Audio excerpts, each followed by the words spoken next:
need for people that inhabit that damnable zoological republic to understand that their lives are in peril.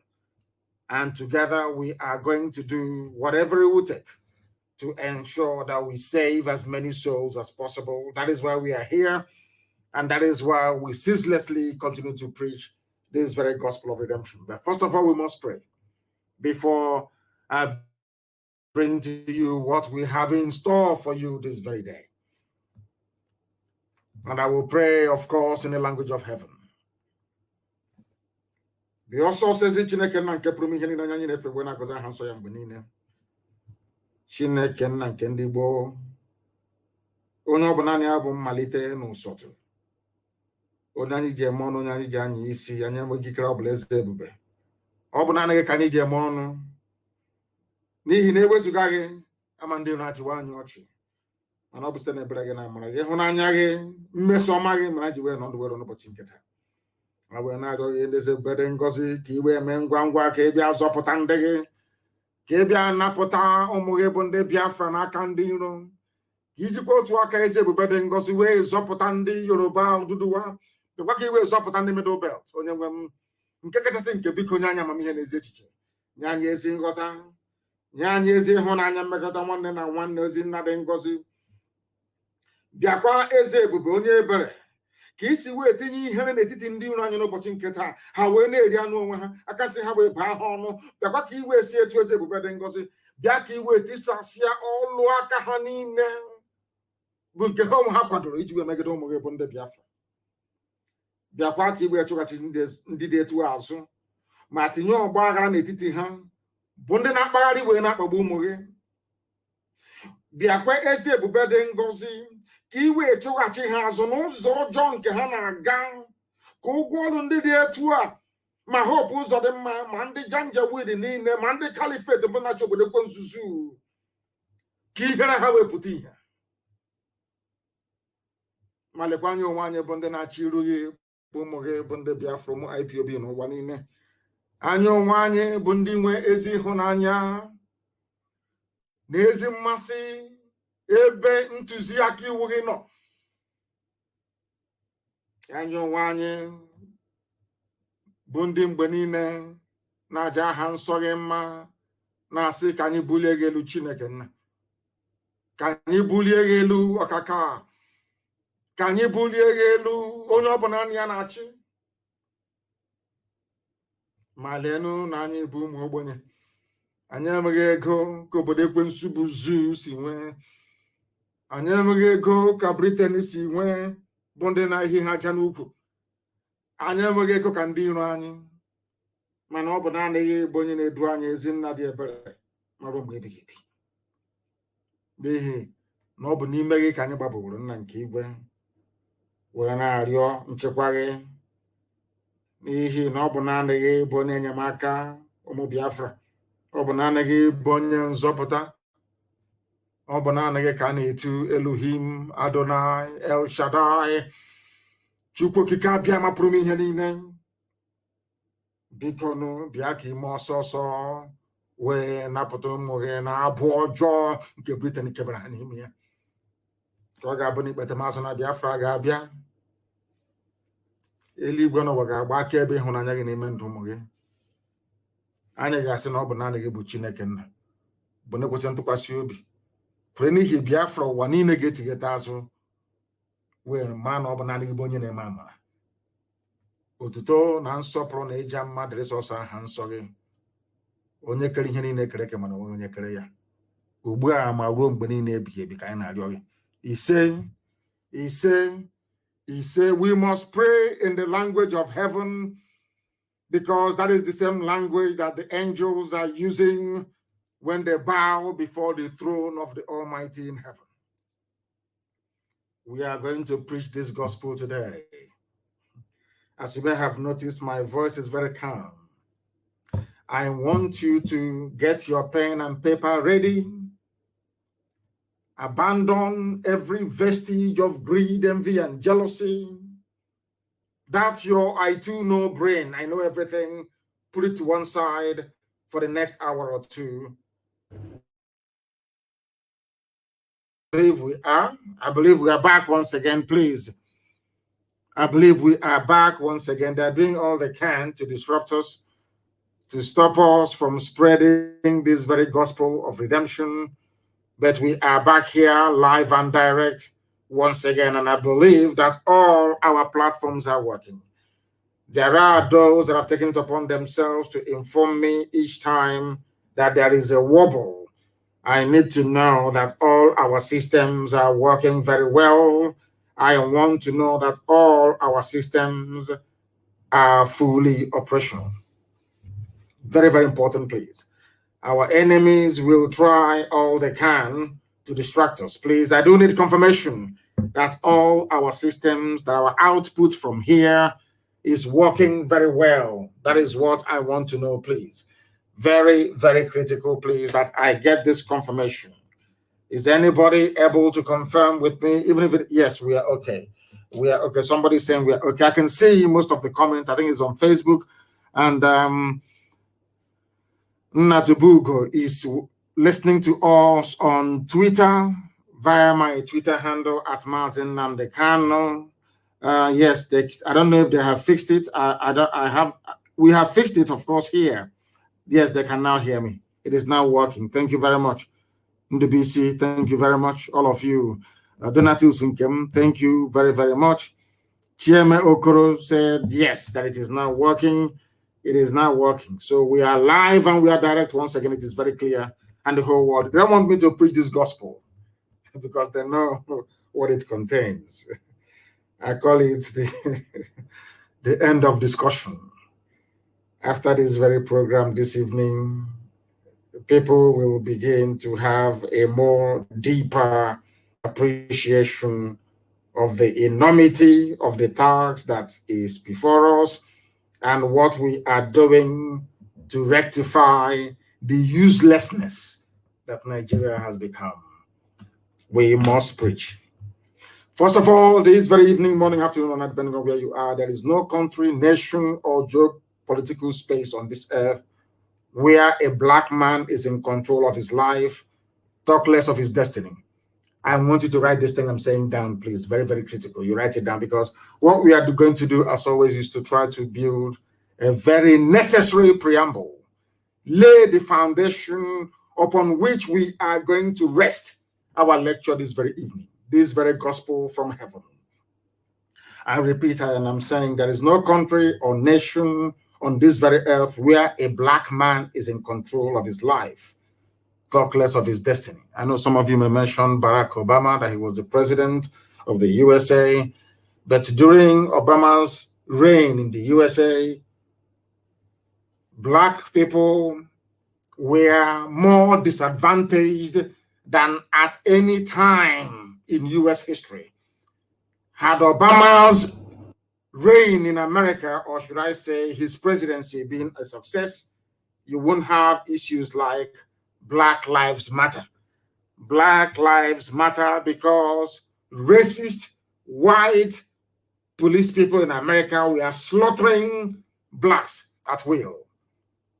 That is after a black man had become the president of the United States of America. Why I'm saying that is for you to grasp the essence of the point that I'm trying to make.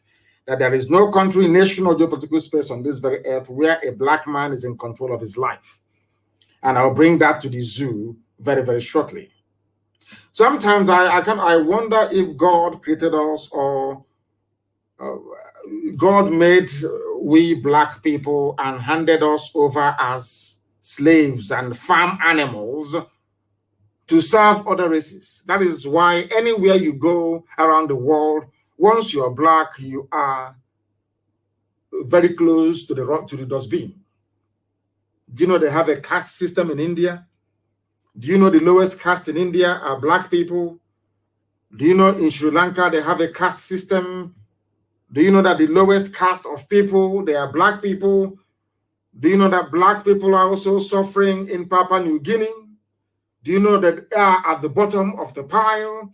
I am saying all these things so you understand why these criminals, these vultures, these workers of iniquity are all against Biafra. A simple point I'm trying to make.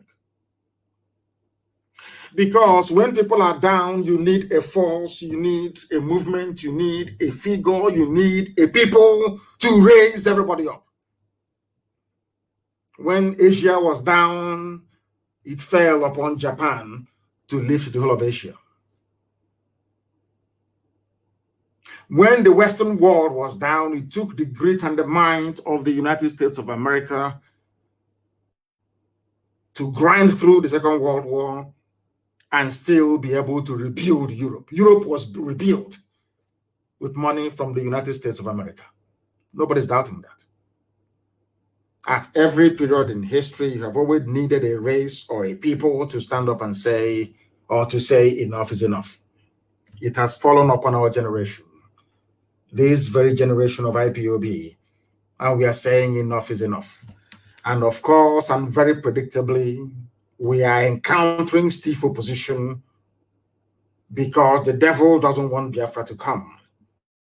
The devil doesn't want Biafra to come because the devil enjoys it, because Black lives do not matter.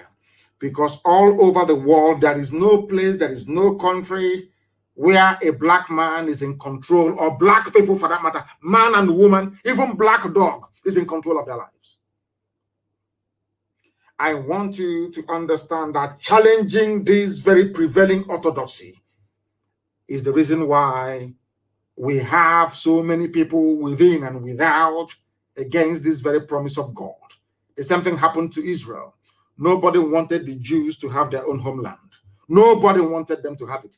Even before time, even to leave Egypt and go, they were complaining of exactly the same thing happening in the zoo, because I don't know, for some inexplicable reason, I'm in a spiritual mood this very week. For some reason, the same thing that happened to Israelites are happening to us. If you go to the northern part of the Zoological Republic, they're complaining. They are everywhere. These Easterners, these Biafrans, these Igbo people, they're everywhere. They own the shops, the businesses, and everything. That is envy and jealousy. We want them to go. We don't want them in our land. The same thing that Pharaoh said. We don't want Israelites in our land. But to allow the Israelites to go was a problem. There's something happening in Nigeria. You are complaining every blessed day, and we are saying allow us to go, and you're saying no. The same biblical scenario being played out in a contraption created by man in Africa in the 21st century. How abominable can that be? I want people to listen very carefully. I am not going to be very fast. I want you to absorb all that I have to say this very day. It's very, very critical you do so. A Black person has no pride. The reason why I am throwing this line this evening is because I want you to understand the genesis of your problem. Black people do not have any shame. They have no pride. They have no class. They have no sense of decency. Why am I saying this? I know some people are grumbling already, saying, oh, why he's insulting Black people? No, I'm not insulting you. I want you to be able to reason. I want you to reason very, very clearly, please. Do you know why I say you have no shame, Black people? If you had any shame at all, there is no way any white man can travel up to 4,000 miles and come to your land and take away your name and give you his own name. Do you want me to repeat what I said? Let me tell you why Black people are suffering, why we are the lowest of the low. Why anywhere we are in the world, people treat us as if we're trash, basically. It's because we have no regard for ourselves. We have no pride. We have no honor. We have no dignity. Can you tell me why any sensible Black person, any sensible human being would call himself a Nigerian? Can somebody please explain that to me? Did you create Nigeria? The answer is no. And now, the other part of the coin is, can you go, the person that came and created Nigeria, can you go to his village and create, let's say, Oduduwa or Hausa in that place? The answer is no. They came to our land. They took away the name Iguacha. They named it Port Harcourt. Some of you are shouting every day, Port Harcourt, Port Harcourt. And I'm asking you, look at yourselves and what you're doing. Do you think you have any shame in you at all? Because if you had any shame, if you had any honor, you would have done at least what the Indians did. They changed all the names back to what they were before the white man came. And do you think you can go to Liverpool and rename that very beautiful city of Liverpool into anything else from Africa? Do you think the people of Liverpool will even listen to you? They will see you as a madman. Now I'm asking you, why should we in Africa accept it? Somebody will travel for thousands of miles, come into your land and tell you that your ancestors, your grandfather, your great-grandfather, your great-great-great-grandfather, that they had no history. In one stroke of the pen, your life all of a sudden started in 1960. In 1960, your essence as a human being started. Tell me any sensible country in the world where the president is older than the country itself. And then the sensible question that any right-thinking human being should ask is this: what was my history before the creation of this thing you now say is my history? Simple research we do not do. Because had Black people been engaged in very rigorous research, they would have a sense of pride and dignity. Even Native American Indians, they have dignity and pride. Europeans wanted to convert them to slaves, to use them in their farms. And the Indians, the native Indians in America said no. You know what they used to do? When the white man turns his back, the Indian will kill him. He may die in the process, he doesn't care. He would kill him. That way they realized that enslaving Indians or turning them into farm animals is not possible. And they went to Africa. In Africa, when they came, Africans only didn't serve them. Africans were willing to sell their relatives in order to please the white man. Because we have no shame and we have no pride. Why am I saying all of these things? Look at the case of Nigeria today. Somebody will come out and say that we are going to kill a particular set of people because they do not believe in what a white man created in Africa. In essence, that is what Lai Mohammed and the bandit sheikh is saying. The reason why we would not negotiate with IPOB is because they do not recognize the legitimacy of Nigeria to exist. Without looking at the reason why. That is the thing about Black people. They never look at the reason. Nobody has ever bothered to sit down and say, why is IPOB insisting that things cannot continue the way they are? Of course, I'm very happy that some of them have now come around. They're beginning to reason like human beings. They are now beginning to reason like human beings. I don't know why a Black man has no pride. If you have a pride in you as a Black person, you cannot open your mouth and call Iguacha Port Harcourt. You cannot open your mouth and say Nigeria is my country. It shows you do not value yourself. You don't even trust yourself. You don't even trust your ancestors. You don't even trust God that made you the way you are. You have no shame inside you. That is why white people can come to Africa and draw our boundaries for us. Give us names they want us to bear. Even those of you who are in Christendom, when during baptism, you see how clever they are. During baptism, they tell you to throw away your old name. You shouldn't answer Angoreka, don't answer Ifeinwa, don't answer Chibuzo. It's not good.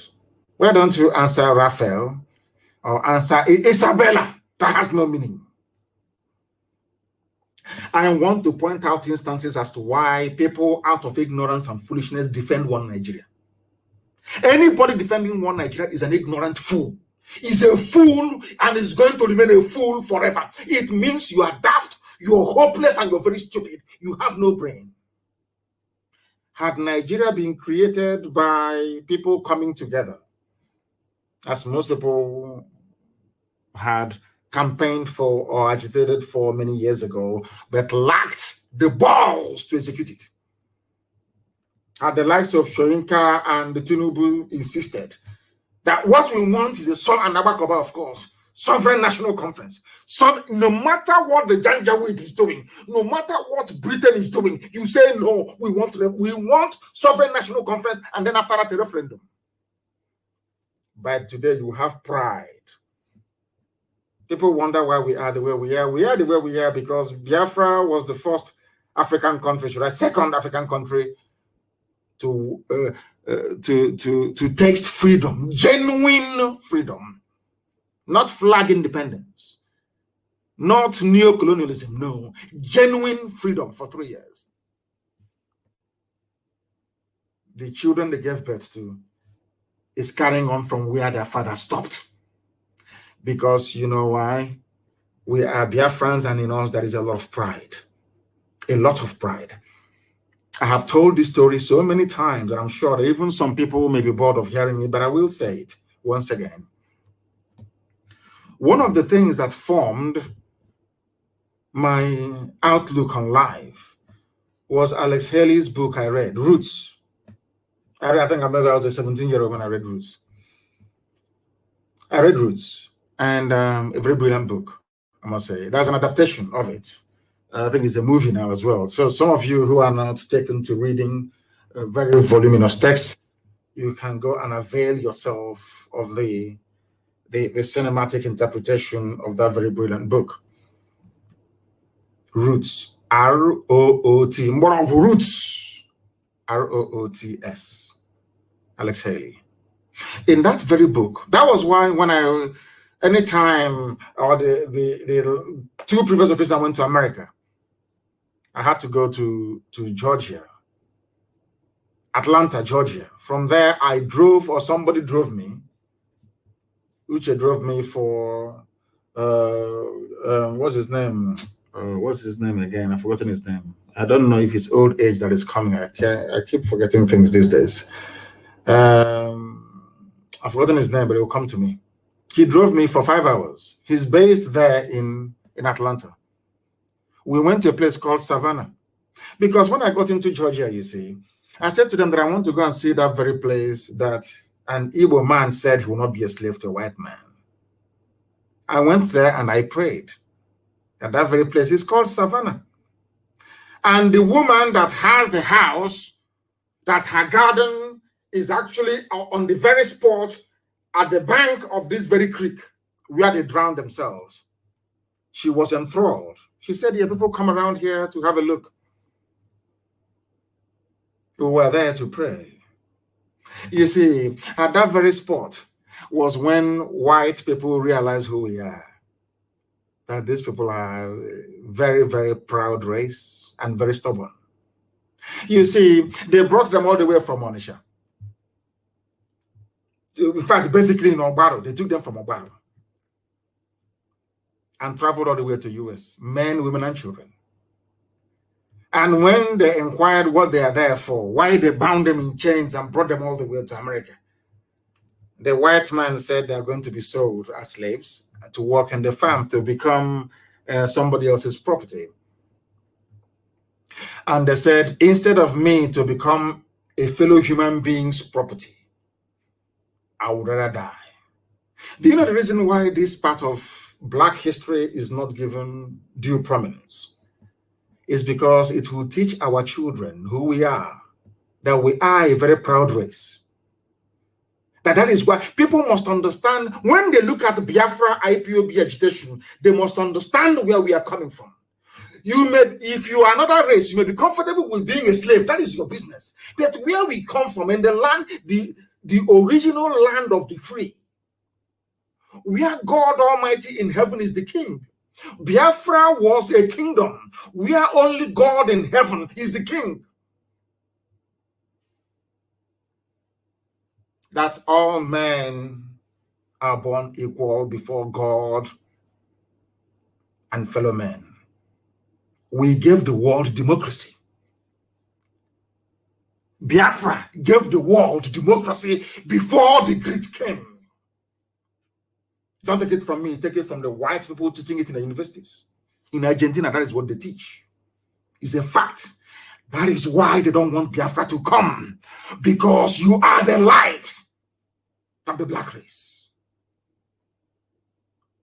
That is why Janjaweed can't understand us, because their reasoning is too low and is too poor. They know nothing. They know absolutely nothing. They don't know. When you see us agitate for Biafra, you kill us, you don't know what is driving us. Do you think we are doing this thing out of our own? What we are doing is of the spirit. Unless you are in the spirit, you can't understand it. If you're a zoo animal, you cannot understand the Biafran. You can never do. Never in your life.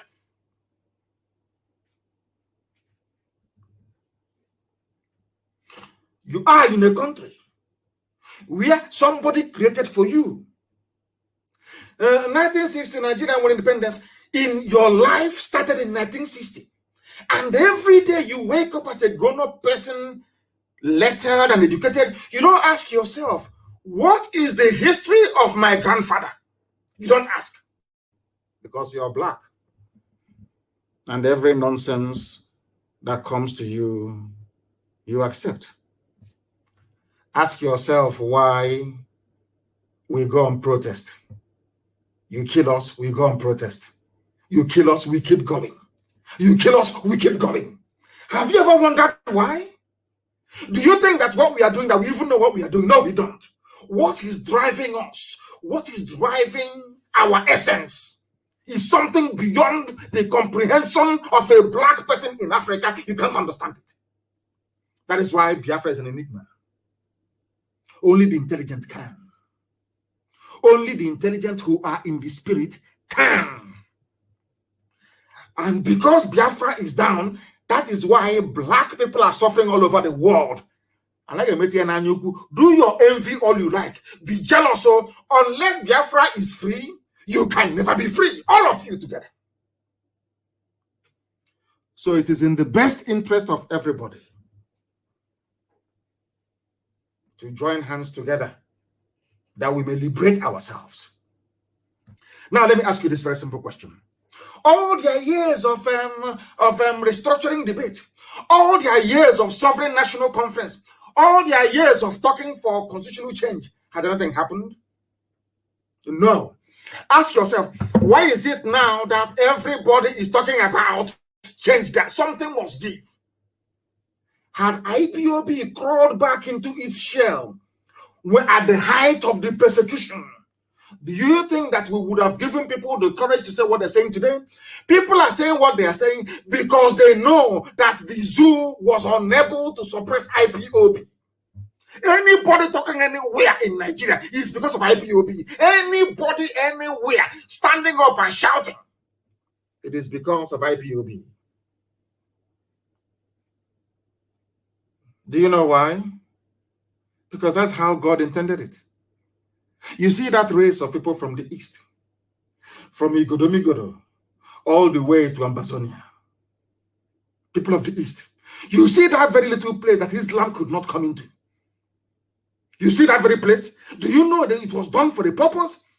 Do you know that the time Islam was making it to the west coast of Africa, every country in West Africa, Islam, Quran dipped, or they dipped Quran in the Atlantic?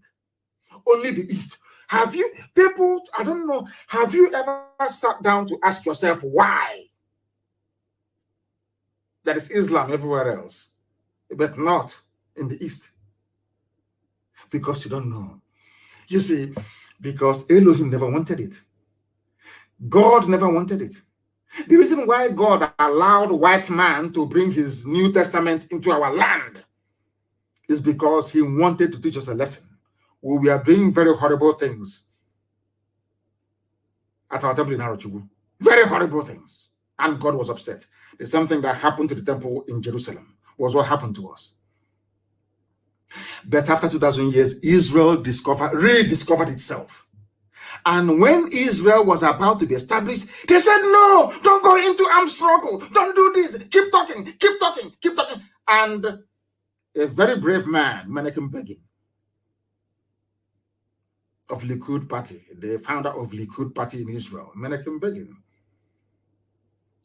I think at one time was also the head of Mossad. Was a prime minister.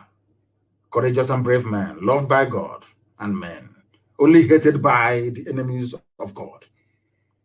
He said to hell with everybody. Do you know that it was Britain that was manning, they gave them what is called the Palestine Mandate, because by then they shared the whole world amongst themselves. They divided everything, all the colonial powers, they shared the world amongst themselves. Britain also got Israel. The same way Britain got the zoo with Biafrans in it, their own was Palestine, the Holy Land of Israel. And they asked Britain to leave, that the children of God, that God said the time has come for his children to return. Britain said no. Go and read your history books. Britain said no, they're not going anywhere. Do you know what Menachem Begin did? They used bomb and dynamite to blow the British away from the land of Israel. And in the end, Israel was restored. That is the reason why I love the Bible so much. When they say that the kingdom of God suffered violence, and only the violent can take it, and with force. If you restudy the history of Israel, it's very clear. When Israel was begging, oh, you're killing, you know what that thing we used to do? You're killing us here. Nobody will listen. They were slaughtering Jews all over the world, slaughtering them for nearly 2,000 years. Nobody did anything. Until one day, European Jews said, you know, they are going to kill us anyway. So we might as well put our life to a very good use while we still have it. We are going to have a state of Israel. And it happened. People said it wouldn't happen, but it happened. The same way we are going to have Biafra. It doesn't matter what you say. We have the lives to commit into it. And it will come. Because nobody can come from a place called Nigeria. Only if you are an animal. Only if you are a compound fool. Only if you are a degenerate idiot.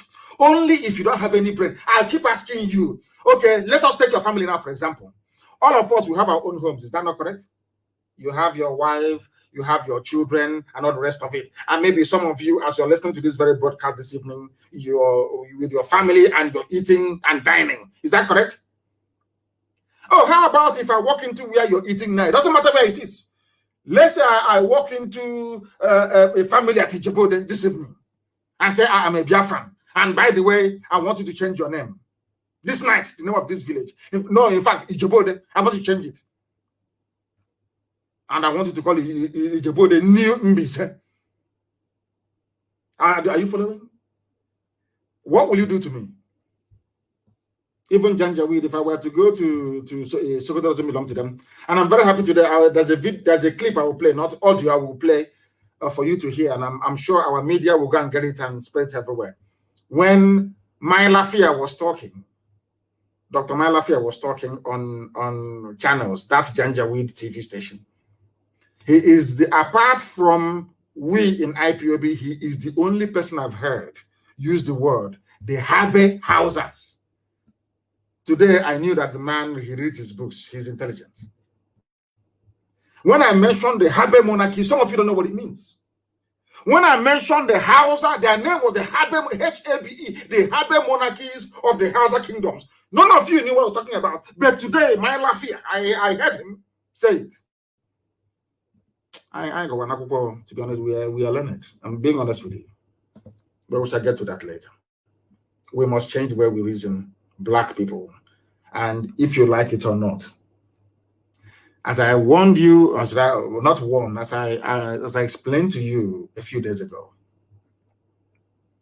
as I explained to you people a few days ago, if you ask Angela Merkel, when they were exasperated with the presidency of Trump because they didn't understand him, they will say, these are European ministers. Oh, listen carefully to how white. Now I understand why white people, they make so much progress. A white person, I heard Angela Merkel, the leader of the strongest nation in Europe, Germany. By none, Germany is the strongest nation in Europe. Do you know what she was saying?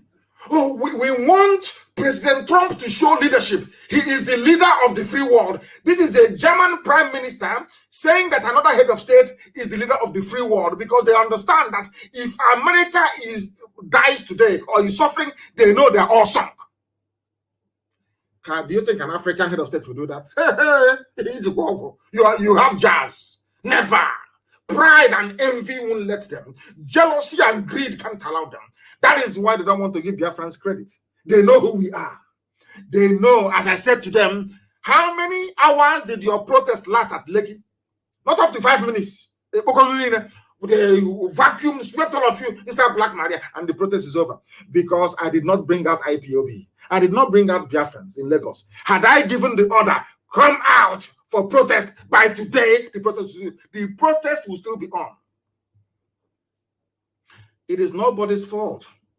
That is how God made us. It is not, I am not bigoted. It is not about ethnic jingoism. It is not about a sense of racism. That is all rubbish. But the creation as we know it started in my land. Creation, God Almighty in heaven, chose Biafra land as the center of this very earth. 0 longitude and 0 latitude. Go and check your geography textbooks. 0 latitude and 0 longitude, where sunlight meets darkness. The center of this very earth is in Biafra land.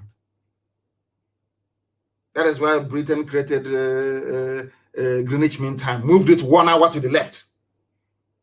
Who doesn't know that? That is why they're afraid of us. That is why they cannot get any conviction in any court in the world. That is why they're even afraid of us, of trying us in their own courts. That is the reason why we are as formidable as we are. But the devil will try. The Gwensu will try, as they did against the emergence of the glorious state of Israel. They will try, but they will fail in the end, because we represent the light. Do you know that darkness has no power? You see darkness. You see, darkness has nothing feeding it. I want you to understand and relate this very analogy to the zoo called Nigeria. You see darkness, or darkness. You know, when NEPA takes light, there is darkness everywhere. That darkness has no power. Darkness is only acting because there is no light. Once light comes, it disappears. And it can never come. As long as that light is on, darkness will never come close. Never, ever, ever. It can never come close. Have you do a simple experiment? Because you see, darkness, you know, when you're going out at night and there is no light, there is darkness everywhere, is because there is darkness in nature. Nothing is fueling it. There is no generator generating darkness. No, it's there, just there. Like Lucifer. Once, you see, for you to defeat darkness, you need to generate electricity or light. And to generate light takes energy. You must do something. You can't keep quiet. You must do something. If you don't do something, you continue to live in darkness. So that time you put the battery inside your torch and you on the torch. What happens? Darkness along that line flees. It can never come as long as your light is on. As long as your light bulb is on, there is no way darkness can come. But darkness, it doesn't cause darkness anything. Like the Fulani Janjaweed, it doesn't cause them anything to destroy. But to overpower them, you must come together. There must be synergy, there must be energy, there must be momentum. You must have that thrust. By thrust, I mean T-H-R-U-S-T, not T-R-U-S-T. Now you understand me, don't you? Now you understand me, don't you? I insult black people because I want them to develop some sense. Begging them doesn't work. This is black. But how can you explain to somebody who is a PhD holder, who is a professor who will open his mouth and call his land Port Harcourt? You're a professor of maybe nuclear science. That means you have no shame and you have no pride.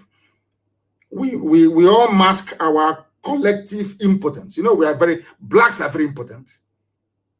Especially when you go onto Facebook and see the wish. When we are arguing about separation and freedom many years ago, some idiots are talking rubbish. Nigeria, one Nigeria, patriotic Nigerian. Look at the idiot.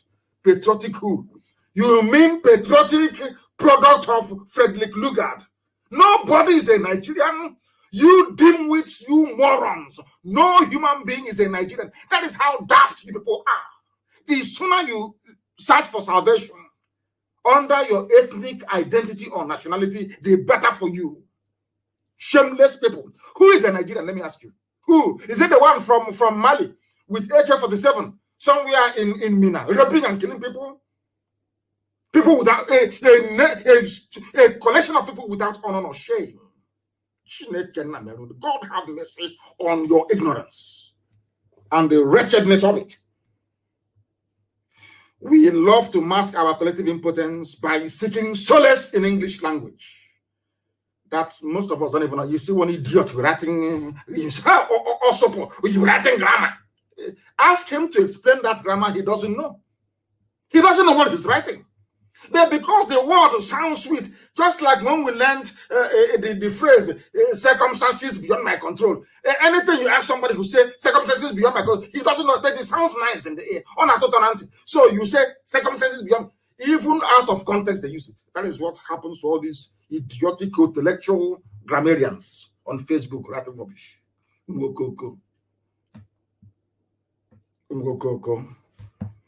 Now listen. Imagine how powerless we have been for years to make minor, what I would even call insignificant change like ordinary restructuring. Ask yourself this question. What will it cost Fulani to restructure? Nothing. No, it doesn't. Nothing. Those championing restructuring did not say let's break Nigeria. No. They said let's make things better. Somebody somewhere said no. Go through your senators. Because they know they have the numerical strength to frustrate whatever motion or bill that you have on the floor of both the House of Reps and of the Senate. And somebody who is so blatantly disadvantaged will rise up in the morning and tell you he's a proud Nigerian.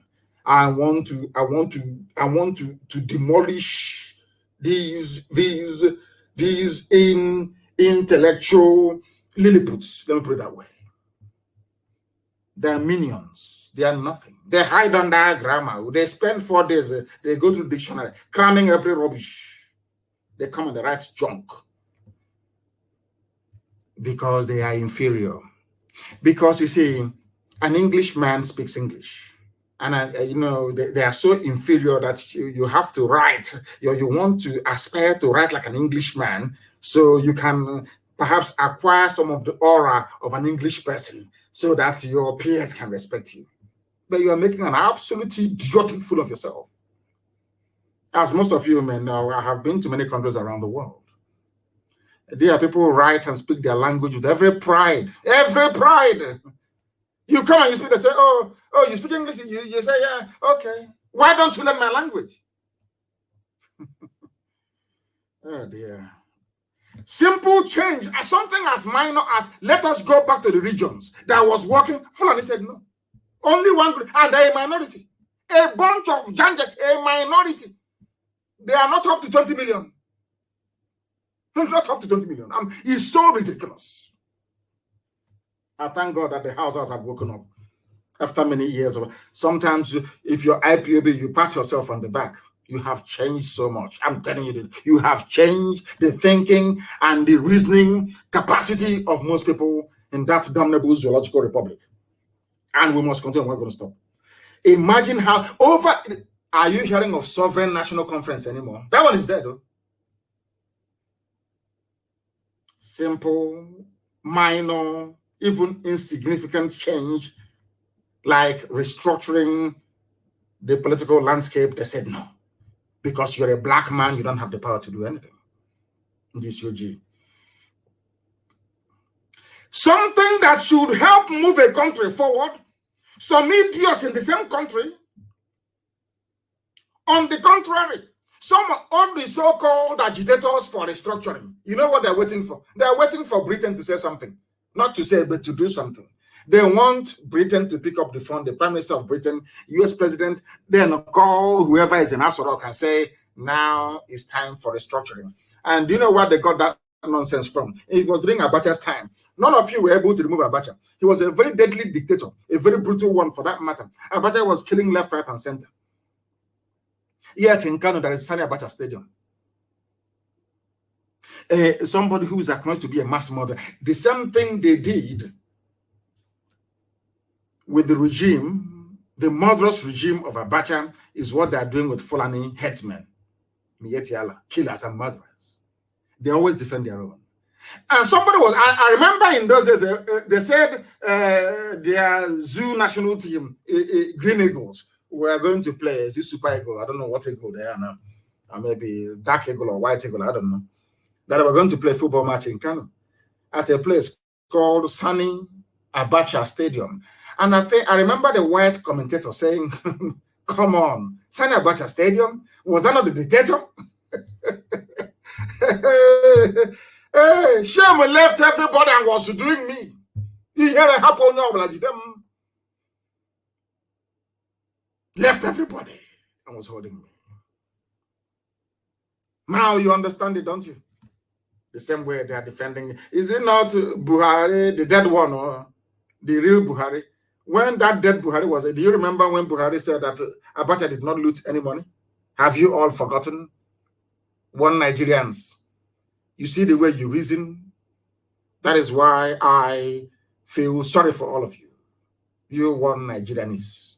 Your stupidity cannot be weighed on a scale. Your idiocy is legendary. I'm telling you.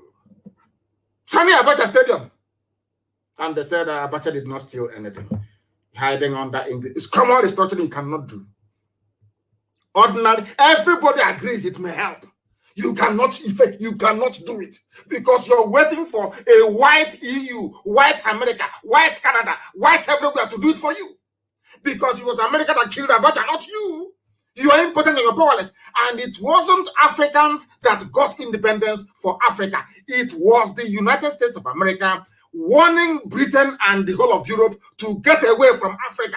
That was what happened right after the Second World War. Anybody telling you that they fought and they got their flag independence is a liar and is a deceiver. Do you understand? I think it was Harry Truman that said to Europe, oh, enough of that rubbish, that your useless colony you have in Africa. Get out! And they went out.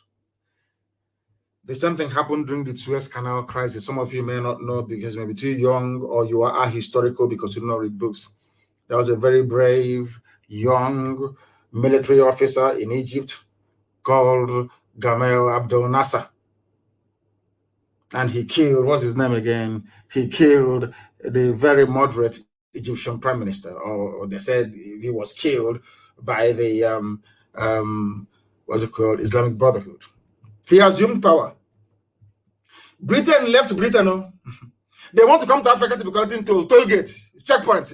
They set up checkpoint at Suez because it's far more easier, like the Panama Canal, far more easier for ships to use the Mediterranean Sea to cross through the Suez Canal into the Arabian Gulf. Is it a Gulf of Eden or is it Arabian Gulf? One of the two. The Arabian Gulf. As they call it, Gulf of Eden. Because that way the ships, rather than going through South Africa, the Cape of Good Hope, and coming back up again via the Indian Ocean, a very long journey, you cut that journey short by taking a shortcut. Britain built a toll gate in Africa. When NASA came in, NASA said, you cannot come here and be collecting money, tax on my father's land. You have to go. Britain said no. NASA took it over by force. I think it was Prime Minister Eden in England, in Britain, that sent British expeditionary force to go and retake Suez Canal that doesn't belong to Britain by force. The Suez Canal Company. They went into Suez Canal after 2 or 3 days. Eden got a phone call from the US president in no uncertain terms, told him to get away from there, it's not yours. That was how Britain withdrew. Because Britain listened to USA. Because USA take care of British interest as well. Now, do you understand how they play this politics? Do you understand it? in your own land, you cannot even bring about a simple change. Ordinary restructuring, not even freedom. Ordinary restructuring you cannot do. Always blowing useless, senseless grammar that has no meaning. After blowing grammar, there's no light, no hospital, no good roads. After blowing grammar and putting on tie in the middle of the afternoon, also swallow a sui, and I was speaking grammar all the time, and nothing is happening. Intellectuals everywhere. We mask our collective impotence by seeking solace in English language we don't even understand, most of us. Are always waiting for white people. We are not going to wait anymore. We are better off dead now. Okay, what are we doing with life? This stupid, useless life. A life where somebody can come from Mali with AK-47 and go to Zombe and decide to rape a grandmother. After raping the grandmother, you say they are misunderstood. You misunderstood them. They are my brothers. According to Sheikh Gumi. Is that the type of country you want me to be in? Are you mad? Are you sure you're well? Are you sure you are well? Are you sure you are well? Intellectuals everywhere. But now they have come back to that. Most of them have come back to their senses. We need to get off our lazy asses to make lives better for ourselves by seeking freedom for everybody. I said massive overdose of freedom. Freedom is like vitamin C. In actual fact, it has no overdose. More freedom is better for everybody. And that is the freedom that we are seeking for everybody. For every dick, every thumb, everybody must be free. Everybody must be free. They caged you in the zoo, treating you like animal, the same way they treated your fathers, they're treating you, and you take it. All you do is you complain, you mourn, and you go back and you sleep. Not in IPOB, we don't do that rubbish. Look at how successive governments in Nigeria adopted what I call the pauperization. I want to get it so people can understand. You know, when you turn somebody into a pauper, into a very poor, wretched soul, I call it the pauperization philosophy of the Fulani Janjaweed. You know what they do in their feudal system? They become wealthy by impoverishing everybody else. You have to be poor. Only their children will go to school. Only them will have houses in Dubai. The ordinary Hausa man on the street is doing Babiala with no hope for his children. But even Fulanis are suffering. It's only the feudal lords, the half-educated, semi-literate feudal lords of the Fulani. They brought in that mentality. Some of you don't know why you don't have light in Nigeria. Sometimes I look at it and I laugh. A country that has coal, abundance of it, you have wall-to-wall sunshine every blessed day. You have tidal waves along the coastal lines. You have dams, you built dams, yes? You have gas. Let me repeat, you can generate electricity through thermal, which is coal, through gas, through wind, through waves, sea waves, through hydroelectricity. All these things are in abundance. Some of you go to China, you see, they even make fake solar panels, and it works. A country of 200 million people cannot even utilize Kainji Dam that they built. A country of 200 million people they bring out gas from the ground. They ship this gas to Europe, to South America, to Asia. Those people, they have 24 hours electricity from the same gas that you're shipping from Ohaji. But people on Ohaji don't have any light. I don't know if I'm making sense, if people can understand what I'm saying. It's a lecture. People in faraway Japan that has nothing, they have light. People in Enugu that has coal under them, as you're walking in Enugu, it's all coal under you. They have no electricity. Do you see how stupid black people are? Sometimes, to be honest, if you sit down and begin to ponder how useless black people are, you will go outside and you commit suicide. I'm telling you the truth. It's a simple question. How come I produce crude oil from no, you don't produce. God gave us crude oil. You export the crude oil in one barrel that contains everything from kerosene to paraffin to engine oil to plastic, everything. And then you only import petrol that you used to drive your car and diesel. Whereas you have refineries in your country.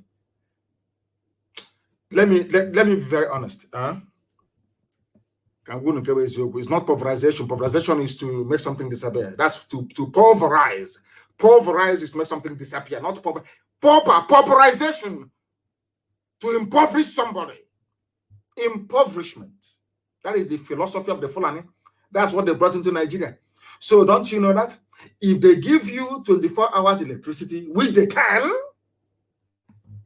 all those girls they are taking to Dubai will not be cheap anymore because they'll have their own jobs, they'll have their own cars, they'll have their own businesses, they'll have their own mansion. That time you have to start buying flour and chocolate and behaving very well. No, that's the difference.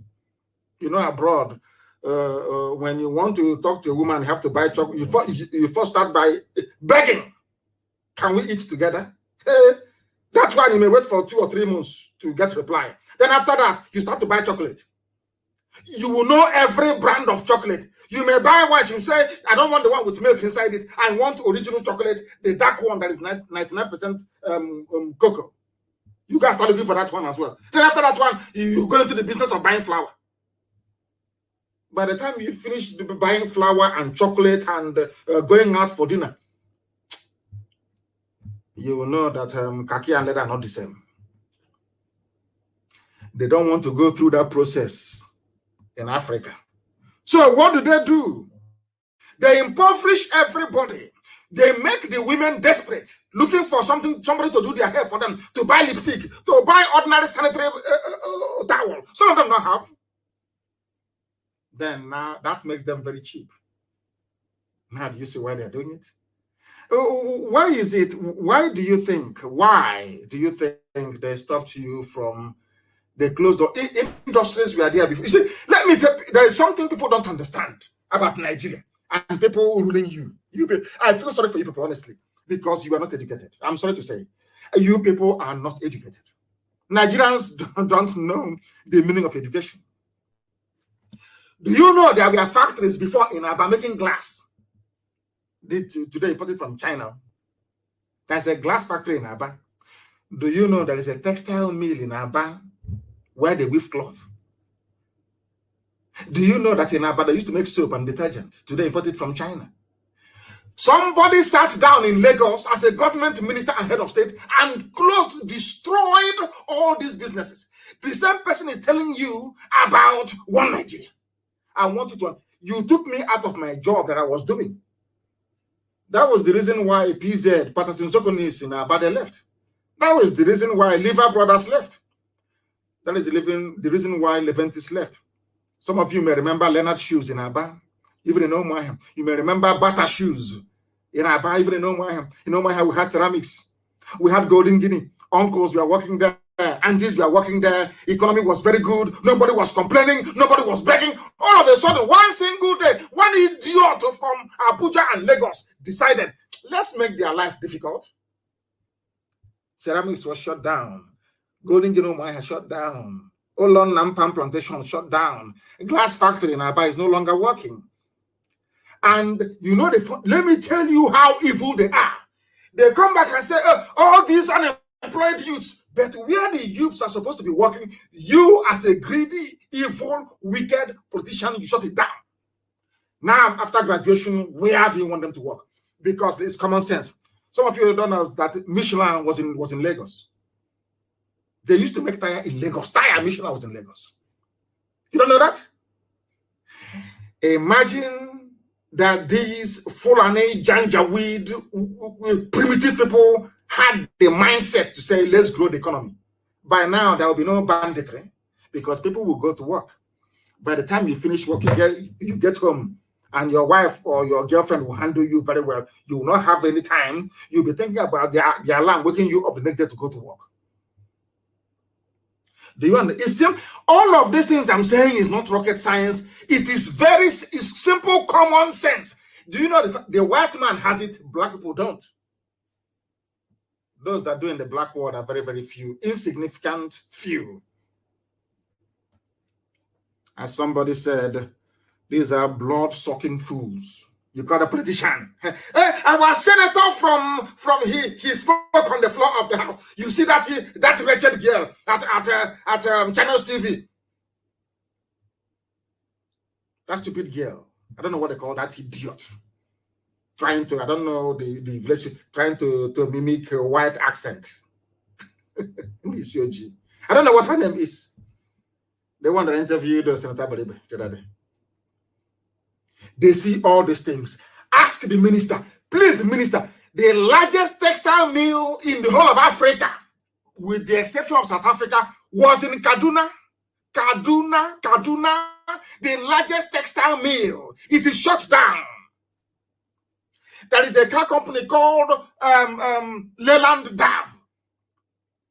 Iveco, IVEC, I think it's an Italian company. They used to assemble their cars. Do you know there was a time, this thing now that Innovation is doing, do you know there was a time that Volkswagen from Germany was assembling their cars in Nigeria? Do you know that Peugeot was assembling their cars in Nigeria? I don't know if you're aware of it. No, some of you are too young. You don't know. Then, was anybody complaining of hunger? Was anybody complaining? In those days, all you need to do to be able to, you don't need to buy any bone straight hair. All you need to do is to write a very good letter to somebody you like, and they'll respond. You don't need money to do anything. Money for what? Everybody's feeling very well. These idiots, they never liked it. They don't like it one bit. They want to control you. How Fulani controls you is by making all of you poor. By making you poor, you start to eat each other, to grovel. Even when you're hungry, you start looking for something to eat immediately. That was why they broke NSAS, the first protest and the second one, because all of you are hungry. They made it so. Once a black person is hungry, you can control them anyhow you like. They go to China, they borrow money, they buy Chinese products. Even, I'm not saying don't buy Chinese products because China has the grace already. That's how God blessed them. But the little things you can make in your village, just make them. They won't allow you to. Somebody, we were in England, somebody said, I'm going home to build a factory. I said to him, good luck. He came back one day and said, do you know that all those machinery, they're still at Apapa Wharf, and now they're rotting away. I can no longer use them. These are the demons you have as your politicians. These are evil people, evil beyond evil. You don't know how much they hate you. We speaking this way, we are the ones that love you because we want you to change. You don't know how much they hate you. Remember how they used to rejoice and enjoy before. Yoruba is fighting Igbo. Oduduwa is fighting Biafra. They love it. They are fighting themselves. Fulani will be enjoying. Today it has turned. Because there is three elements that God decreed that man cannot live without. What I mean by man is also women. You see, food, shelter, and clothing. These are essential needs that every human being will always aspire to have. Do you know what happened to people in the zoo and by extension all across Africa?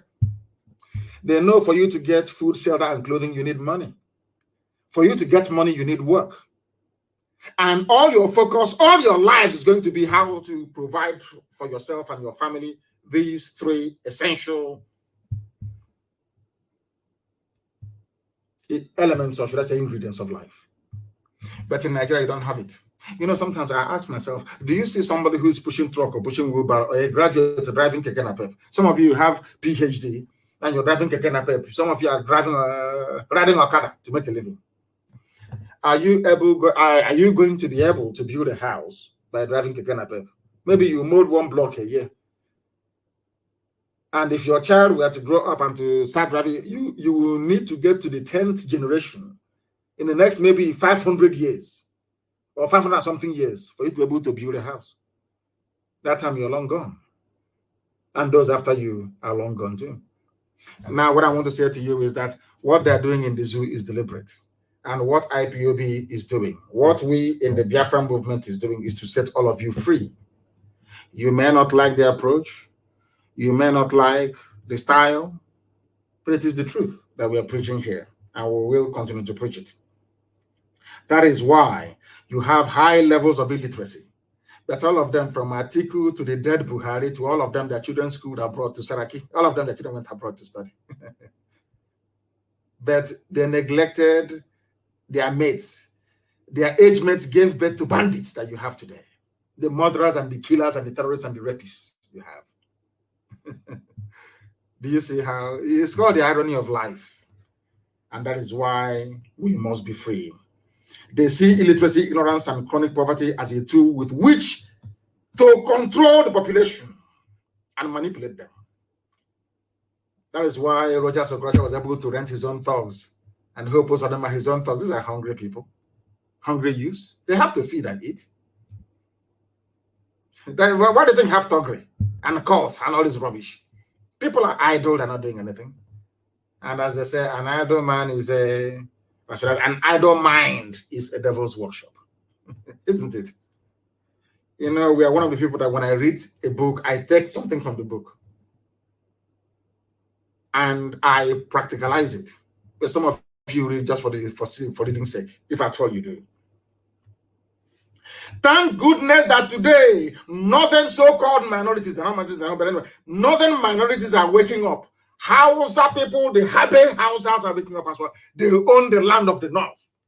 Northern Nigeria today is a land of Habe Hausa people. Not Fulani. Not Fulani, never. Can never ever be. And Hausa people must rise up to take their land back. It may seem impossible, but believe you me, by the time we are rising up everywhere, these murderers and killers and rapists from the vulture-infested foothills of Futajalon will head back from whence they came. You must understand this. How is it that 200 million people cannot effect a change against an oppressive gang of people, 2,000 lunatics, calling themselves politicians? Are they up to 2,000? No, they're not. And they're back up. Let's give them credit. Let's round it up to 20,000 people. 20,000 people oppressing 200 million people.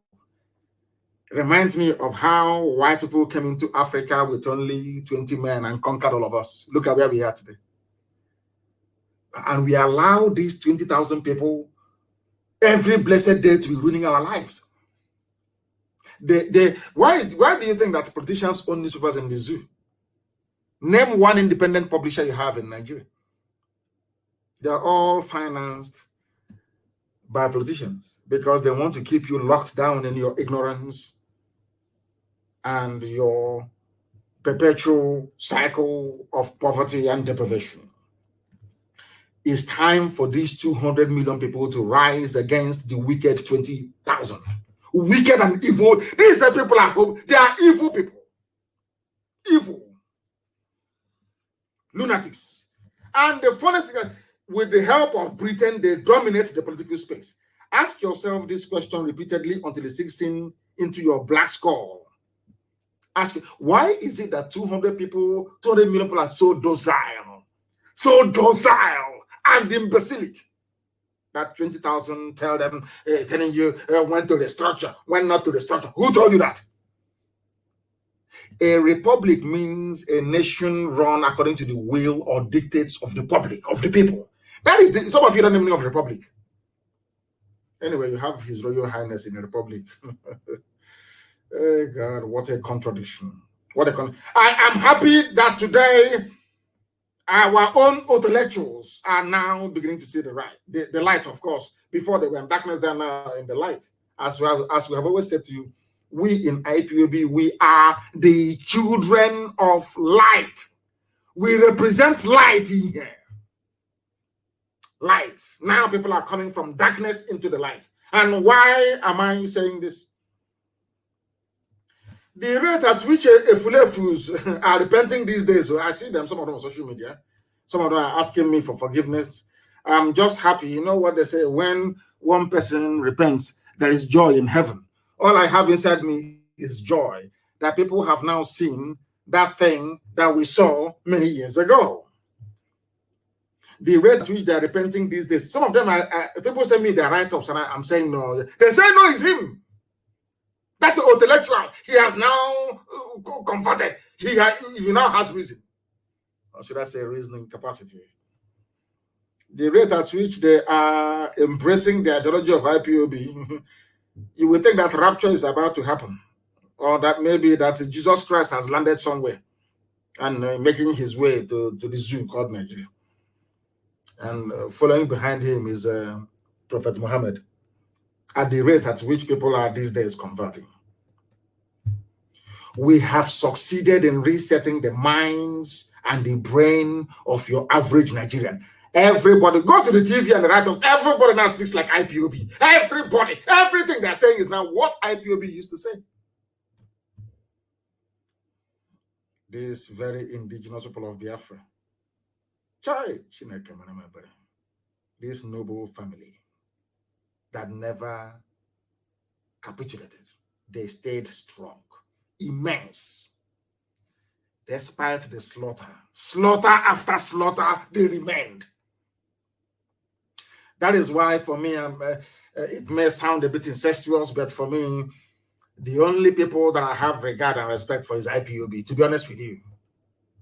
The only people I have regard for is IPOB, nobody else. When other people were falling by the wayside, IPOB held on tenaciously and doggedly to this very ideology. That separation is the best solution. People are now beginning to reason properly. And above all, they have now acquired the courage to speak out, and I welcome it. Somebody wrote a very compelling, a former intellectual, he wrote a very compelling article. I couldn't have written it myself. I couldn't have a very good argument, and I want to use it to drive home. Hey, 2 hours are enough now, but actually, I want to preach the gospel of heaven. Because you will see it happening. Gospel of heaven, that's what I preach. You, as of course, most of a very handful of you, as black people, you will always find reason to be black in terms of your stupidity. But here, I don't have time for such. This very former intellectual wrote, United Kingdom, listen carefully, please, you Nigerian. I want to make an average Nigerian appear as stupid as he or she is. I want to use this article written by a former an intellectual before castigating IPOB. He has repented, and I want to read for you what he wrote. To tell you that, as I always said, in the end, we always win. It doesn't matter what you do. We will wear you out in the end. You will see who post about what happened to him. In the end, we win. Always we win. Now, listen. United Kingdom, the people that created you, you Nigerians, your creator, God did not create you. Stop. Every Nigerian should stop saying God is my creator. God did not create you. I can tell you who created you. And at the precise moment when she created you, I will say she, in this case, Flora Shaw. God did not create any Nigerian. The man that created you and the woman, they are both dead. That is why the zoo will die. United Kingdom was formed by the people of United Kingdom, not a foreigner. This intellectual rights. But the same United Kingdom will not allow we black Africans to freely determine our own political future. Are you listening very carefully? Britain was formed by Scotland and England coming together in a meeting, in a sovereign national conference. Let's use that term. In a confab, they came together in a confab. And Scotland and England decided we are now going to be one under these terms. Some of you don't understand the United Kingdom because you call it London, so I forgive your ignorance. Do you know that in Scotland, United Kingdom, which is part of the UK, that they have entirely different judicial system? The Scottish court is called the Scottish Court of Sessions. In England, it's called the High Court or Appeal Court. In Scotland, they have sheriff till tomorrow morning. In England, you have chief constable. Different policing, different legislature. Scotland, they have their own flag. England have their own flag. Wales, they have their own flag. Northern Ireland, they have their own flag. Everybody's on their own. Even the education system is not the same thing. In Scotland, people still go to university for free. In England, you go with a loan. All these things are there. But do you know what I find astonishing? The same United Kingdom will not allow you to have the same thing that they have. Now, ask yourself this question. Why is it that they don't want you to have what they have? Now you understand it. Now you understand it. Black people, when will you receive sense? This UG, black. When will you receive? Britain is against restructuring. Britain presided over, should I say superintended, the slaughter of 5 million people because they don't want you to have what they have. Ojukwu went to Aburi to go and negotiate confederation. Regionalism, the same thing you have in England. The British High Commissioner then in Lagos told the Fulani people to say no. The records are there. Ojukwu never went to Aburi to go and secede. Ojukwu went to Aburi to go and get what you're fighting for now was what Ojukwu was fighting for in 1967, but none of you knew. They used their propaganda BBC to deceive all of you.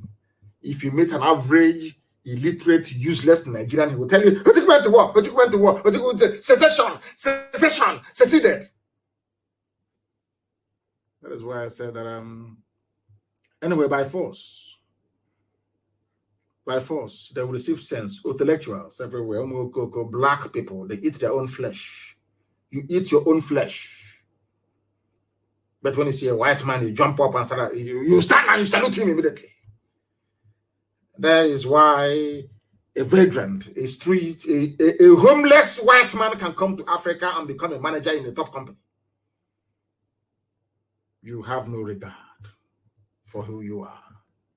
But we are IPOB, and we have regard for who we are.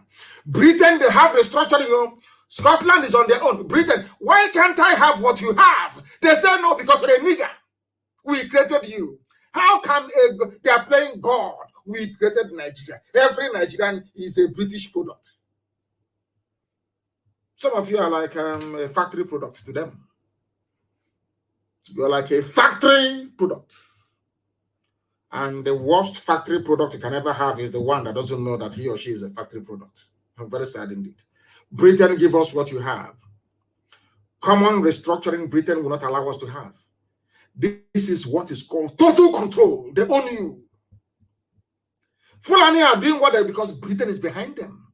Fulani can kill all of you. No, yeah. Britain will say it's farmer header clash. Farmer header clash. Farmer header clash. They are raping your mother. Fulani Janjaweed is on top of your mother with AK-47, raping her in front of you. You are calling the British High Commissioner. Come and say, it's farmer header clash. You are farmer header clashing on top of a woman. Is that farmer header clash? Is that farmer header clash? I ask of you. Black Africans, even the United Kingdom, have a better political prospect than those in Africa. This is the reality that we black people have failed to confront.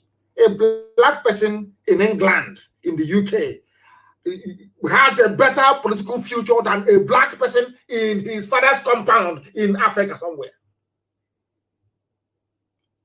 The worst thing to ever happen to Nigeria is the primitive feudal mindset of the Fulani Janjaweed, aided and abetted by British neocolonialists. I do not honestly think that any African country, honestly speaking, qualifies to be a member of the UN. What we have in Africa are artificially created political enclaves under the domination of their colonial masters. It is called neocolonialism. The brain of a black person is designed to engineer hardship. Why do you think they shut down all the factories? Why do you think there is no electricity? Because they want to make you poor. English, Scottish, Welsh, they came together in 1707 to form a union. They decided to call their new formed union Union Kingdom. The union was between the Kingdom of England and the Kingdom of Scotland. The Kingdom of Ireland joined them in 1801. The union became the United Kingdom of Great Britain and Ireland. Even they respect Ireland, even united based on common goals and interests. And they had a treaty. Where is the Treaty of Nigeria that bound Nigeria to? Where is the treaty that says that a Yoruba man must be in a country with Fulani man? Where is the treaty that says a Gwari man must be in the same country with a Nupe man? Where is the treaty? Where is it? None. A white man is your treaty. Very, very sad indeed. Very, very sad indeed. England, they have their own flag. Everybody, anyway, and they have a Union Jack. Go and look at the Union Jack, the United Kingdom flag, the British flag. You will see that every nation is there in that flag. They don't want us to have the same thing. Do you know that even their passports are different, their currencies are? Do you know that in Scotland, the pound in Scotland is issued by the Royal Bank of Scotland or by Bank of Scotland? It is different from the one issued by the Bank of England. Are you people aware? But I keep asking myself, why is it that Britain, you have all these things? Okay, I'm sorry. I'm sorry. You created us. I'm sorry. We don't have any say. Sorry, sir. Sorry. So sorry, Colonial Master. I spoke out of turn. What has one Nigeria done for you? One Nigeria only succeeded in giving you poverty, in giving you nepotism, bloodshed, discrimination, tribalism, just name it. At no time in the history of the Zoological Republic of Nigeria did these zoo animals called Nigerians ever sit down to discuss why they need to be together. All they do is to preach peace and unity without the ingredients of peace and unity. You come to my land and you kill me and you're asking me to be peaceful. How is that possible? And now, please, there is something that I want us to listen to very carefully. I want us to listen to this very, very carefully, please, because I want to play this if it will let me. If at all it would let me, I would like to play it. I would like to play it because it is very, very important that I play this very evening. I need to play it. Our people need to understand what is happening, what is going on. I want to play it. I do. Seriously, I want to play it. And as soon as I get it, it was an interview on Channels Television, and I want you to listen to the final detail of that very conversation. It is very, very important. The final details of that conversation is key for people to understand what I'm talking about. Now, listen. It's from Channels Television. I want you to listen to this very interview very, very carefully, please. Very, very carefully. Please listen. Times, we've also seen even Fulani ethnic groupings suffer some of this violence. In Sokoto State, for instance, the people who were attacked with Fulani in Zamfara State. This girl is defending at Channels TV. She is defending Fulani Janjaweedism because they give her money. Maybe one of them have taken her to Dubai to do shopping. She has bought, I think she bought a new blouse. I've not seen her before because her wardrobe is very poor. She bought a new blouse now and changed her glasses. So whoever took her to Dubai, she needs to defend the person's interest. That's what she's doing. Let us listen to what the girl has to say. This is the main anchor on whatever her name is, on Channels TV. One of those doing the bidding of Fulani Janjaweed. Listen. For instance, the people who were also attacked. Just a moment. The people who were attacked were also Fulanis in Kebbi State, where we also understand that there is a vibrant farmer Fulani population. They have also suffered some violence from this so-called herdsmen. So can we really say it's about an ethnic group, or is it, something that we're yet to really put a finger on? To be honest with you, Listen, I please. use the word Fulani as a generic term. That we have armed militias, many of them from foreign lands. When you speak Hausa, and I speak Hausa like a native, I speak it better than my maternal language. This is my life here. Okay? And when somebody opens their mouth you know precisely what kind of Hausa they have.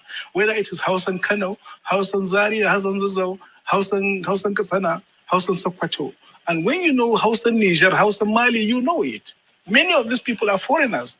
We call them Fulanis because that is what they call themselves. And but I think this is more than just Fulanis. But I think you are, if I may respectfully disagree with you, the killings in Zamfara ethnic, it is actually Fulanis killing normal Habbe Hausa people, indigenous Hausa. Did you hear that? Fulani are killing indigenous Habbe Hausa people. This is from Dr. Mailafia. He speaks Hausa more than most Hausa people. Are you listening? Do you want the same thing to happen to you? Hausa gave them everything. Gave them Gobert. Gave them all their cities. Killed their kings for them. Fulani is not happy. Even after nearly 200 years, Fulani is still killing. They are killing Hausa today. They have houses. That gave the funniest thing is that they convinced these Hausas to help them to kill their kings, and the idiots agreed. Today they're killing them. In other words, who opposed them? And those of you working for the Janjaweed, it doesn't matter what you do. In the end, they will kill you. Let us listen to this very erudite, intelligent, composed, polished, and intelligent man speaking. You know, I am drawn to intelligence. When I see people who are genuinely intelligent, I'm drawn to them. Listen to the points the man is making. Hausa is in trouble. Hausa Fulani. They are saying, let's unite. Hausa Fulani. They are killing Hausa. Fulani is killing Hausa. And then let's unite. It's something they want to do to you. Listen, please. Let us learn from those that know. Call them Fulanis because that is what they call themselves. And but I think it is more than just Fulanis. But I think you are, if I may respectfully disagree with you, the killings in Zamfara ethnic, it is actually Fulanis killing normal Habbe Hausa people, indigenous Hausa people. And Birningwari, majority of them are Muslims, but they are Bagi people. Birningwari, the city of the Bagi. In Sokoto? In Sokoto, it is mostly the farmers that are being attacked. In Kebbi? In Kebbi, the same thing. The farmers who are sometimes, and most times, Fulani as well. Have you ever come across a Fulani farmer? I think you're making this up, Mope. There's no such thing as a Fulani farmer. There's no such thing in the geomorphology of rural There society. are Fulani people who are settled. There are Fulani people who own land in this country, aren't there? There are extremely few, and we don't really... You can call them Fulanis, but Fulani who have lost their language and so on and so forth, we hardly even refer to them as Fulani. He even knows the nomenclature. Fulani Ngiwa, or whatever, I don't know. This man is very bright. Listen to him, please. We hardly ever refer to them as Fulani. The real Fulanis we talk about are the pastoralists. There are settled Fulanis, of course, but many of them are clerics, Islamic clerics, they are teachers, they are scholars, and they are the aristocracy, by the way. They are the aristocracy. So those of them who are farmers are an extremely small population. Extremely small population. But they exist. Trust me, They exist nonetheless. They do exist. This is from research done by other journalists. I mean, I haven't had the privilege of doing the research myself. Yes. But I have read from other journalists who have. They have been to those places and they can identify Fulani population who are farmers and have also faced this crisis of having to deal with this so-called herdsmen. But we're talking in basic general terms. What's the percentage of those people that are actually farmers? I don't dispute. Just like, in fact, there are Birom people, there are Chief people who actually earn cattle. And I wouldn't, for that purpose, therefore, say that Middle Belt peoples are also pastoralists and so on and so forth. I mean, we should, It's called demolishing a half-baked journalist. Demolition. Complete demolition. The fact that, what's it called? I know Umahi has about 3,000 heads of cattle. Does it mean that Igbo people of Igbo, they are pastoralists? She's trying to justify the killing of human beings by saying that the Fulani should be excused. They are also, that's a stupid argument. We are also suffering. Rubbish. Absolute rubbish. Listen. Very precise, I think, in the social categorization of these people. Yes, indeed, there's nothing wrong. There would be some small percentage of Fulanis who own farms, and then there wouldn't be anything wrong with that. And that is not the issue. The issue is the scale and the genocidal level of ethnic cleansing that is going on in the Middle Belt. So this has come up again because of this in the Middle Belt. Yes. I said genocidal killings going on in the Middle Belt. The same Middle Belt that the Fulani is convinced to join hands with them to fight Biafra. That is why when I pray, I say, I can sing about let that hand they used to feed others poison. May they feed from it as well. And may they too be poisoned. The same Middle Belt, they convince Igbo man is your problem. Biafra is your problem. That is what Fulani does. Every time two of you will be fighting, they'll be busy advancing their agenda. Are you hearing it now? The Hausa gave them land, accommodated them. Today, Hausa people are being killed. During the war, they said to Middle Belt, Igbo man is your problem. Whenever you see them, kill them. They helped these people from the Middle Belt. They helped to kill Igbo people. Today, they themselves are being killed. What goes around, as they say. Listen. It was saying, absolutely.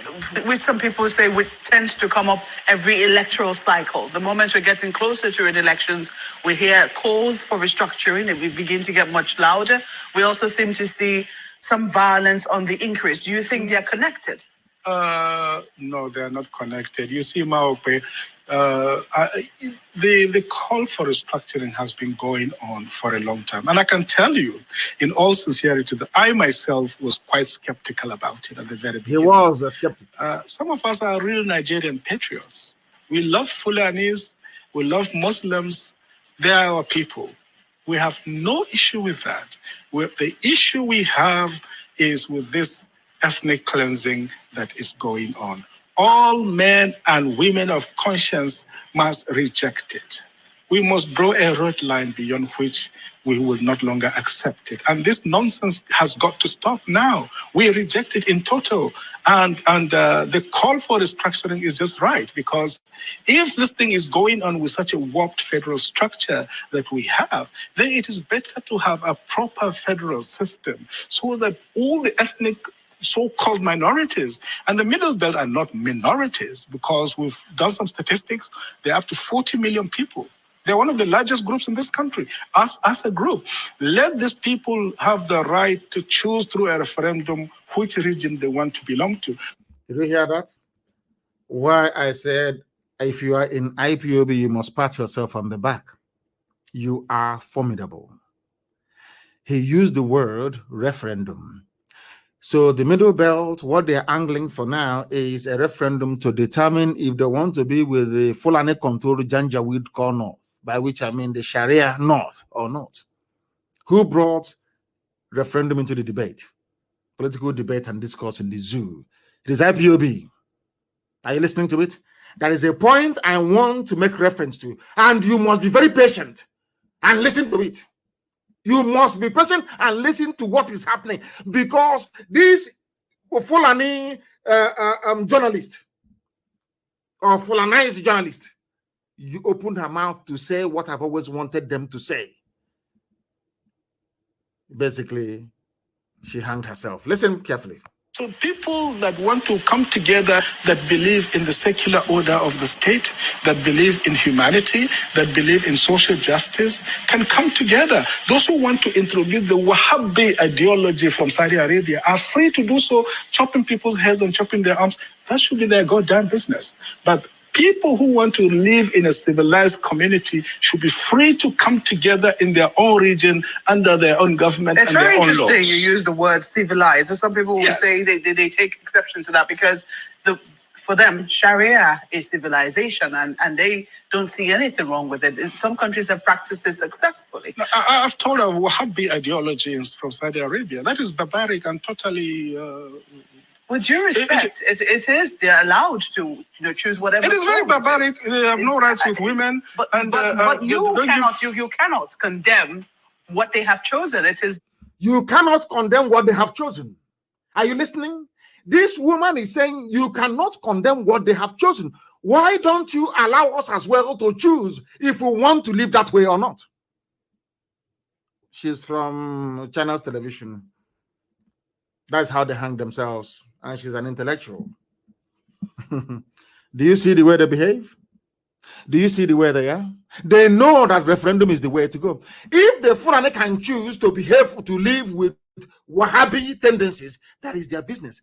Also, allow me to live in the land of Biafra the way I want to live. And they're saying no. That is why you have Fulani in your bushes. That's why you have the Janjaweed in your forest. They're raping your mothers, abducting your sisters, killing your grandparents. And there is nothing you can do about it because you are in one damnable zoological republic. The more you call yourself a Nigerian, the more you're setting up yourself for destruction.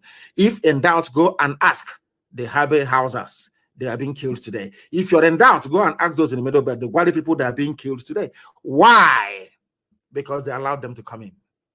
So all of you like Hope Uzadema. Hope Uzadema. Okay, we shall see. We shall see.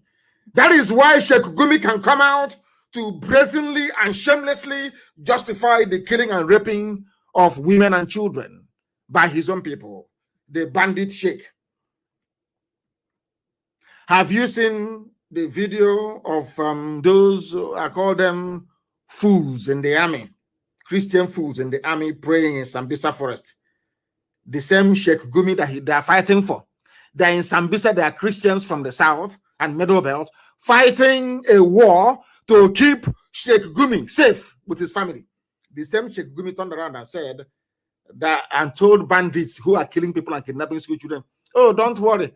Those killing you are Christians in the army. Nigerian, one Nigeria. Nobody has arrested him. The man you heard his voice a few minutes ago, my Lafia, they invited him to come to DSS for questioning. Sheikh Gumi opened, he's a Nigerian, no? For he is a revered, the learned Sheikh. People are so daft because a Yoruba newspaper said you should call him, he's revered. That's why you're calling him revered Sheikh. He said that those killing them are Christians and soldiers from the south. A sheikh in the zoo, negotiating for money to, so when they give money to these bandits, he will share with them. And he's a one Nigerian. He's an intellectual, so to speak. Because I call him a learned sheikh. A black man doing sheikh in Africa. Not in Saudi Arabia, not in the UAE, not in the Arabian Peninsula. He's doing sheikh in Uguzo or in Kotangora. Mad people everywhere. Ndiara, Jupiter Benine. Sheikh Abubakar Mahmoud Gumi is angry that Nigerian soldiers of Christian, should I say, of Christian lineage, so to speak, or leaning, are killing bandits. Or killing Boko Haram, not bandits. Nobody can touch bandits. He's not happy about it. Same as the late dead Buhari. And you are in one country with them. These are your fellow Nigerians. All of you Nigerian animals, these are your fellow Nigerians, yeah? My fellow Nigerians, you have seen them. Bandits should be pampered. Oh my goodness. My goodness. They messed you people up, didn't they? The North got together with Britain. They constructed a document that handed power in perpetuity to the Fulani. And that's it. All the Hausas get from it is by an appendage to attach their name to Fulani. The only thing they gain is answering in the past to Hausa Fulani. They are suffering today. They're killing them too. And we have reason enough to say enough is enough. And they're saying no to it. And that is why they have failed and will continue to fail. Even today, do you know Baki people in Abuja, that was that own Abuja? When we said to them that the army is helping the terrorists to take over people's land, some of you did not listen. Don't push us to violence for those who are complaining.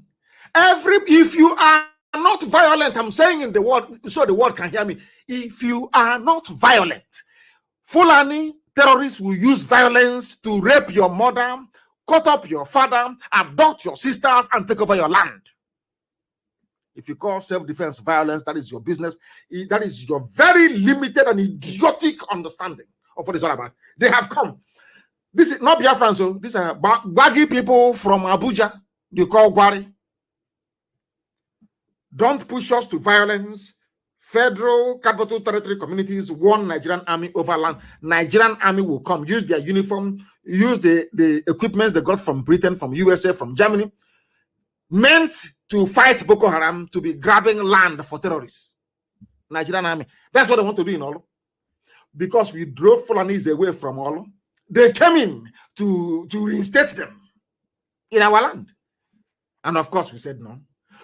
I don't know how else you want these things explained to you. I don't know how else you want to understand this.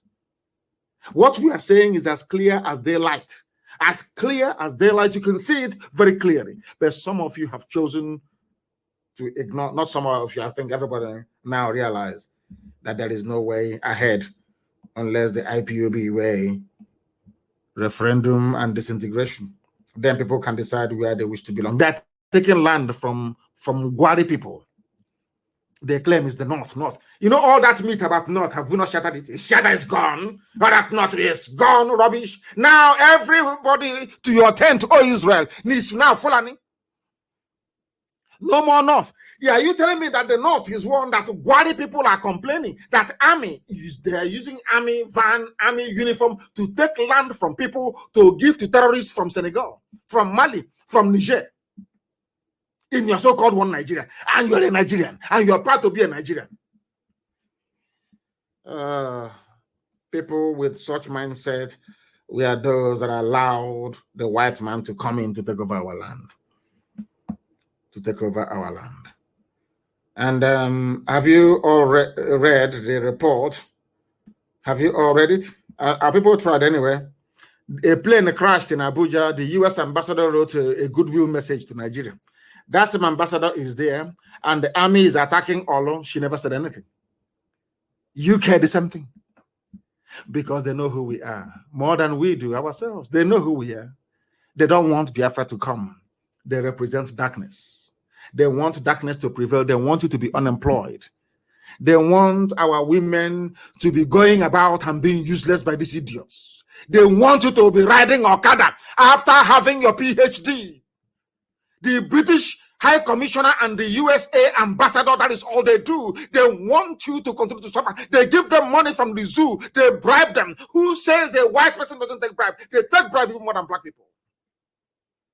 US ambassador taking money from Nigeria not to speak the truth. You're commiserating with them over the death of murderers who died in a plane crash, and many more will die. Come and bomb Bolu again. One of your planes will also go down. All of you will die. You have not learned anything yet. Those that confronted IPOB, all of them, from Buhari to the last one, where are they today? To Junaid Buhari, they're all dead. You confront this great family, you will die in the process of it. US ambassador is a woman. And in life, I used to think that women are more, they have more empathy. They are like mothers, you know. And they feel they have that motherly, compassionate feeling for the suffering of humanity. They sent a British High Commissioner who is a woman, a US ambassador who is a woman, and these two people are just there. Even under their watch, the slaughter and killing of the innocent has tripled. Plane crash. So you want to commiserate, so your money will keep flowing. The US ambassador, I'm talking to you, so your money will keep coming. A white person who is compromised. You come to Africa, wretched, poor Africa. You take bribe from a very corrupt government in order to sweep human rights abuses under the carpet. And you are an ambassador. Is that your job? Is that what you can? They posted you to Nigeria to be collecting money and watching people being slaughtered by terrorists? Let me hear any of you again talk nonsense about Boko Haram or say we are going to provide support to help fight Boko Haram. Then she never said anything when people bomb fighter jet and helicopter gunships came to Olo. They know where the bandits are in the north. They never went to the bandits in the north. They're in Olu killing innocent people. And you as an ambassador, you said nothing. Absolutely nothing. And you're an ambassador. An ambassador. There is heavy gunshot and explosion in Maiduguri. Hey, hallelujah. Thank you, Lord. Anybody, if you're a Biafran, you're in the north, if you die there, you are a necessary casualty in this effort. Because only an idiot will be there. The Fulanis are killing Hausa, they are so-called Hausa Fulani. How about you? Stay in the north. They said there's a breaking news coming out now. Odum Nkechineke is writing on Facebook the explosions and gunshots in Maiduguri now. People are revolting everywhere. In office, I told you, you see Somalia? So some of you will be begging for visa to go to Somalia. You beg for visa. And so Somalia will say no. That's how evil, that's how bad Nigeria will become. How many years ago did I warn you? You thought it's a joke. People don't know what. I told, if you know what is good for you, just quietly give me Biafra, let me go. If you keep saying no, God, the God I serve will destroy all of you will be destroyed, all of you. Is it not happening before your eyes? Mad people everywhere. Olu raid. Army confirms airstrikes. Arrest 20 IPOB members. They just go to houses and they pick up people. They say, no IPOB family member was arrested. There is something evil. There is something satanic about a black person. You just see somebody walking on the street, as they did in Aba today. You just start doing from jumping them and arresting them for no reason. Because you were humiliated. I thought you said you had raided their camp and they gave money to them. Brown envelope journalism in the zoo, no investigation. They wrote their usual junk. Army said, where is the army in the bush? Let army go and take pictures inside the bush in Olo. Let them go and do a video inside the bush. The place they claim they have retaken from ESN. Go and do video from that place. Let us see you. You go there, they will pick your flesh in pieces and put it in a bag. Liars and deceivers. The army came out today to confirm that they carried out airstrikes in Olo. Army confirms airstrikes in Olo. But BBC, people think that it is, I wake up one day and I hate somebody. No. You have to be a child of Lucifer. But some of you are black, so you don't reason very well. So I will forgive some of you. Some of you that still follow BBC, but I forgive you out of your ignorance and your stupidity. BBC was instituted to make you amenable to this wave of Fulani conquest coming your way. BBC can never serve you. BBC can never serve you, not in 1 trillion years. Never, ever, ever. It can never, ever happen. They hate you with a passion. They despise you. They don't like Biafra. The reason why they do not like Biafra is because they know that Biafra is the light of the world. That is the reason why they did everything possible to cover their murderous tracks after the war. They know what they are doing. BBC is not a news organization. It is a propaganda machinery that serves neo-colonialist interest, or should I say neo-colonial interest in Igbo land. Their job is to prepare you for the takeover and for the rape of your daughters and your mothers. They are evil.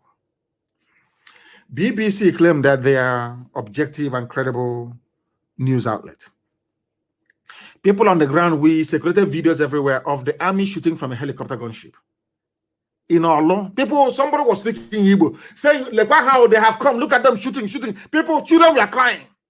A news organization of the size and stature of BBC came out to say that nothing like that ever happened. Let us say it was a mistake. Why have they not retracted this very lie until today? Now the army came out to say we struck in Olo. And tomorrow now some of you will go to BBC. Oh dear me. And on that note, of course, we have come to the end of this, I believe, electrifying lecture today. As I said to you, every 2 days we'll be live on air, unless there is an intervening circumstance that may prevent that from happening. But as always, for those who do not know, we have nothing else except Biafra. This pursuit of freedom. That is why to us, in this very noble family, the greatest family on the face of this very IPOB that changed the brain of 200 million people. Biafra to us is a religion. Biafra is, therefore, our religion. Here on radio, Biafra is where we worship because Elohim is our God. From me, from here, it is good evening.